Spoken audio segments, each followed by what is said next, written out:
안녕하세요. 반갑습니다. 10월 5일 아침 방송 시작하겠습니다. 어저께 미국 시장이 굉장히 좀 크게 하락하는 그런 모습이 좀 보여졌습니다. 미국 시장이 하락한 부분이 미국 쪽에서의 어떤 금리 인상의 가능성, 그 부분이 또다시 좀 대두가 되면서 미국 시장에서 국채 수익률이 급격하게 상승하는 그런 모습이 좀 보여졌습니다.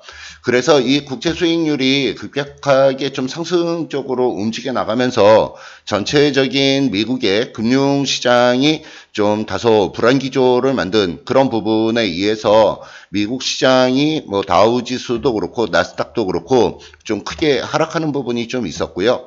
그 다음에 그동안에 최근 유가가 계속적으로 좀 상승으로 움직여 나가는데 어저께 유가도 고점 있는 데서부터 미국의 재고 증가와 같이 더불어서 좀 하락하는 그런 모습이 좀 보여졌습니다. 근데 문제는 우리나라 시장이에요.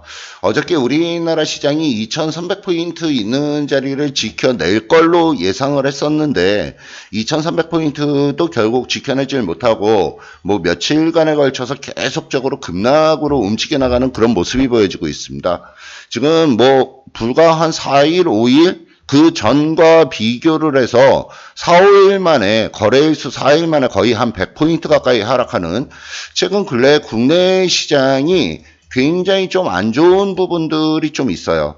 특히 어저께 같은 경우에는 환율이 급등으로 움직여 나가는 그런 모습이 보여졌었고 외국인들이 아주 굉장히 공격적으로 매도를 하면서 거래소 쪽에서는 5천억 이상 매도, 선물 쪽도 어저께 만 한 4천 계약 정도 되는 것 같은데 선물 쪽도 급격하게 매도를 취해 나가는 그런 부분이 보여지면서 외국인들의 어떤 약간의 이탈 이런 부분들이 조금은 좀 엿보이고 있는 그런 부분이에요. 그래서 지금 며칠 동안에 지금 우리는 지금 계속 시장을 관망만 하면서 좀 지켜보는 그런 과정이었는데 제일 중요하게 봐주자라고 말씀을 드렸던 부분이 외국인들의 어떤 매수 여부 이 부분이 계속 확인이 돼줘야 된다라고 말씀을 드리는 부분입니다.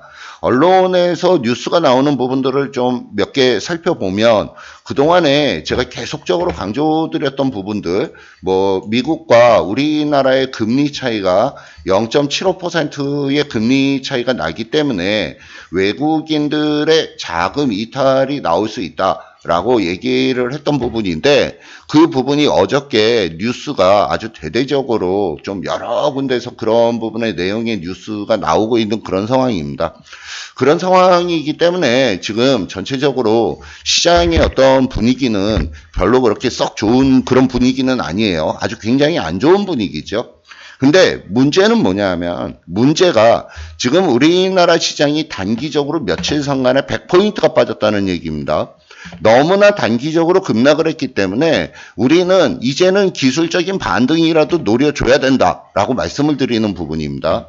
그래서 그 부분과 같이 더불어서 이 코덱스 레버리지를 오늘 그 매수 공략을 한번 해볼 계획입니다. 그래서 이 코덱스 레버리지를 매수 공략을 하는 부분은 전체 시장과 똑같이 움직이는 부분, 그러니까 시장이 이제부터 어느 정도 반등을 모색할 타이밍이 나왔기 때문에 바닥권이 있는 자리에서 어느 정도의 기술적인 반등만 노리겠다. 라고 하는 부분이 지금 코덱스 레버리지를 노리는 부분이니까 그 점 좀 참고하시고요. 좀 이따가 설명드리겠는데 이 코덱스 레버리지를 거래를 하시려면 사전에 파생상품 ETF 거래 신청서를 작성을 하셔야 된다라고 얘기를 하네요. 그래서 그 부분 조금 이따 설명드리고 전체적인 시장 부분부터 한번 좀 보고 가도록 하겠습니다. 지금 미국 시장부터 일단 좀 살펴보면 미국 시장이 어저께 급락으로 움직여 나가는 그런 모습이 좀 보여졌어요. 이 부분은 우리나라 쪽에서는 매를 먼저 좀 맞은 그런 형국입니다. 고점 있는 자리에서 어저께 뚝 떨어지는 그런 모습이 좀 보여졌고 특히 나스닥 지수도 위에서부터 아래쪽으로 어저께 나스닥 지수가 1.8%가 빠졌는데 위에서 아래쪽으로 급락으로 떨어지는 그런 모습이 보여졌습니다. 근데 지지권역을 지금 확보를 시키려고 하는 그런 모습이 좀 일부 보여져요. 오늘 우리나라에서는 삼성전자 실적 발표가 있습니다. 아마 기점 타이밍이 삼성전자 실적 발표가 나오면서 좀 시장이 본격적으로 약간의 좀 반등이 나오지 않을까 이렇게 좀 예상을 하는 부분이고요. 그리고 최근 근래에 유가부터 먼저 보도록 하죠. 유가가 계속적으로 고공행진으로 움직여 나갔는데 고점 있는 자리에서 일단은 한풀 꺾였습니다. 지금 어저께 위에서부터 아래쪽으로 뚝 떨어지면서 한 2.7% 하락하는 모습이 좀 보여져서 유가가 당분간, 그렇다 그래서 유가가 아래쪽으로 급락으로 떨어진다는 얘기는 아니고 당분간 일정 부분 지지권역을 좀 확보하는 작업이 좀 필요하다. 옆으로 횡보성 조정이 일부 좀 필요하다라는 점을 좀 말씀을 좀 드리는 부분이고요. 그 다음에 무엇보다도 중요한 부분이 원달러 환율이에요. 원달러 환율이 지금 1120원이 있는 자리 계속적으로 중요하다라고 말씀을 좀 드리는 부분인데 어저께 원달러 환율이 아주 급격하게 상승을 했습니다. 한 15원, 6원 그 정도 상승으로 움직여 나가면서 위쪽으로 아주 강력하게 치고 올렸거든요. 그래서 이 원달러 환율도 아래쪽으로 다시 좀 일정 부분 꺾이는지를 한번 계속적으로 좀 살펴봐줘야 되겠습니다. 그리고 한 가지 말씀을 드릴 부분이 나중에 이제 ETF에 관련된 부분을 오늘 공략을 이따가 좀 해보려고 지금 계획을 세우고 있는 부분입니다.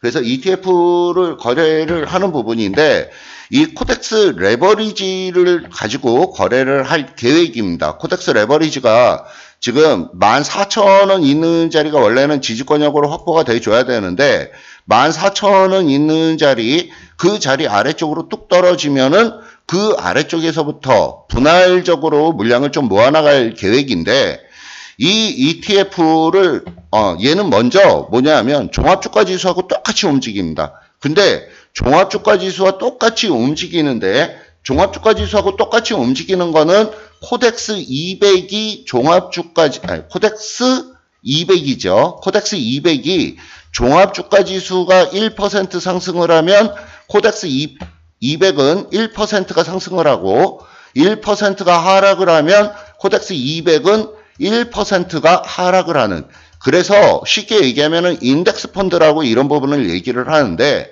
어찌됐건 간에 코덱스 200하고 종합주가지수하고 똑같이 움직인다라고 보시면 되고요. 지금 레버리지를 선정한 부분은 레버리지는 종합주가지수가 1%가 상승을 할 때 레버리지는 곱하기 2, 그래서 2%가 상승을 하고요. 하락할 때는 역시 마찬가지입니다. 1%가 하락을 해서 움직여 나갈 때 코덱스 200은 2%가 하락을 하는 부분이에요. 그래서 그 코덱스죠. 코덱스 200인데 이 코덱스 200은 1대1 동일 비율로 움직이는 그 부분이고 코덱스 레버리지는 곱하기 2 해서 움직이는 부분이다 라는 점을 먼저 좀 말씀을 좀 드립니다. 그래서 1차적으로 일단 어느 정도 좀 내려오면 밑에서 오늘부터 분할로 공략 들어갈 건데, 근데 이 ETF를 보실 때 지금 보시는 거는 이제 키움 쪽의 계좌입니다. 키움 쪽 쓰시는 분이 제일 많으신 것 같아서 예를 들어서 키움 쪽을 말씀을 드리는데 흔히 보통 TR 코드라고 해요. TR 코드. TR 코드가 0723입니다. TR 코드는 여기에다가 그냥 0723 이렇게 치면 요 화면이 이렇게 뜨는 거예요. 계좌번호, 비밀번호 넣고 그 다음에 여기에다가 클릭 이런 식으로 해서 여기에다가 뭐 그리고 확인 이거 하면 그러면은 신청이 바로 되실 겁니다. 그래서 사전에 거래하시려면 이 부분을 신청하면 되고 이 부분을 잘 모르겠으시면은 전화를 해서 증권사에 사용하시는 증권사에 전화를 해서 ETF 거래를 하려고 한다라고 그러면 그쪽에서 좀 상세하게 안내를 해 줄 테니까 사전에 이 부분을 좀 신청을 해 두셔야 되겠습니다. 이거를 신청을 해야지만 이따가 그 코덱스 레버리지 거래를 할 때 일반 주식처럼 거래하는 방식은 똑같아요. 주식처럼 거래하는 방식은 똑같은데 요새 이런 부분이 좀 생겨서 이 부분을 좀 사전에 거래 신청을 미리 해야 된다라는 점을 먼저 공지 말씀을 좀 드리도록 합니다. 제가 좀 실수했죠. 어저께 저는 요새 주식 거래를 안 해서 이런 부분이 있는지, 이게 새로 생긴 법인 것 같은데 이런 부분이 있는지도 몰랐어요. 자, 어찌됐건 간에 지금 그래서 오늘 시장에서 공략을 해볼 종목은 코덱스 레버리지 지금 타겟으로 잡고 움직일 거다라는 점 먼저 말씀을 좀 드리고요. 오늘 시장에서 역시 마찬가지입니다. 최근 근래에 제일 대두가 되고 있는 부분이 미국과의 우리나라의 금리차, 거기에 따르는 환율의 변동 관계, 이 부분이기 때문에 지금 환율의 움직임 예의주시해서 잘 봐주셔야 되겠고요. 그 다음에 외국인들 쪽에 어떤 수급적인 요인, 그 부분을 잘 봐주셔야 되겠고, 오늘 삼성전자가 실적 발표 지금 예상이 지금 돼 있는 부분이에요. 삼성전자가 실적 발표가 지금 예상이 돼 있는 부분이기 때문에 삼성전자 실적 발표 나오면은 본격적으로 시장에 어떤 변동성이 나올 가능성이 있다. 이렇게 좀 판단을 하고 있는 부분입니다. 어찌됐건 우리나라 시장은 어저께 매를 맞았기 때문에 어저께도 매를 맞았고 그저께도 매를 맞았고 열심히 며칠 동안에 지금 100포인트 거래일 4개 동안에 위에서부터 아래쪽으로 거의 100포인트 가까이 빠졌어요. 그래서 지금 시장을 두려워하지 말자라는 점 먼저 말씀을 드리고, 아래쪽으로 좀 더 뚝 떨어지면 밑에서 공격 들어가서 저 위쪽으로 2300포인트 있는 데까지의 기술적인 반등을 노린다. 이렇게 오늘 시장 정리를 해드리고, 그리고 지금 뭐 종목들 어떤 종목 물려갖고 뭐 손실이 너무 커요 하시는 분 지금 손절하는 타이밍 아닙니다. 그 점 다시 한번 강조 말씀 좀 드리고, 오늘 금요일이기는 한데 그동안에 조정을 받았기 때문에 금요일 날 멋지게 좀 반등하는 부분 오늘 기대를 한번 해보도록 하겠습니다. 오늘도 잘 대응하시고요. 중요한 사항들이 있으면 장중에 제가 카톡방을 통해서 말씀을 드리도록 하겠습니다.